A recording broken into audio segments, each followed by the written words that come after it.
Dear viewers, Windows 11-এ একটা সমস্যা পেয়েছি। আসলে এই সমস্যা আমি কখনো আগে পরে পাইনি। আজকে যে সমস্যাটা পেয়েছি, তাহলে আমার কিবোর্ড ঠিক আছে, আমি কিবোর্ডটা চেক করে নিলাম যে আমার কিবোর্ডটা ঠিক আছে কিনা। সব কিছু লিখতে পারছি, কিবোর্ড ওকে আছে, হ্যাঁ, কিবোর্ডে কোনো সমস্যা নাই, সব লিখতে পারছি। কিন্তু আমি যেটা সমস্যা ফেস করছি, তাহলে এই সার্চ বাটনে আমি কিছু লিখলে আমার কোনো লেখা হচ্ছে না। আমি দেখেন হাতে আমি যখন কিবোর্ডে লিখতেছি, দেখেন এখন আর কোনো লেখা উঠতেছে না।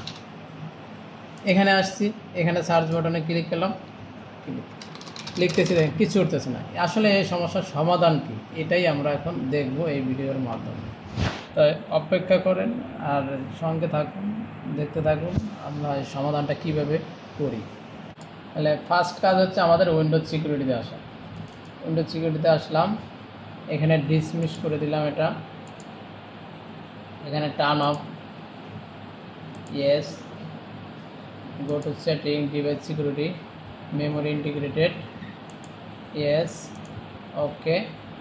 একটু সময় নেবে, পজ করো। এখানকার কাজ কমপ্লিট হয়ে গেছে। অ্যাপ ব্রাউজার প্রত্যেকটাতে আমার চেক মার্ক গ্রিন আছে, অর্থাৎ আমার কাজ কমপ্লিট। আমি এখন পিসিটাকে একটা রেজিস্টার দেবো, রেজিস্টার দিয়ে আমি চেক করব।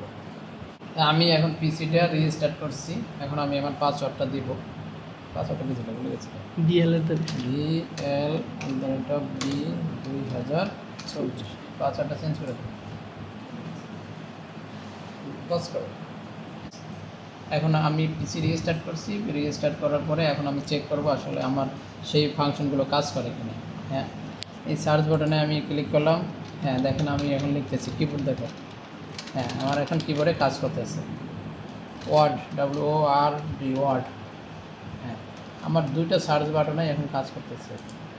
এখানে ওয়ার্ড, এক্সেল, এক্সেল দুইটাতে কাজ করে, অর্থাৎ আমার প্রবলেম এখন সলভ হয়ে গেছে।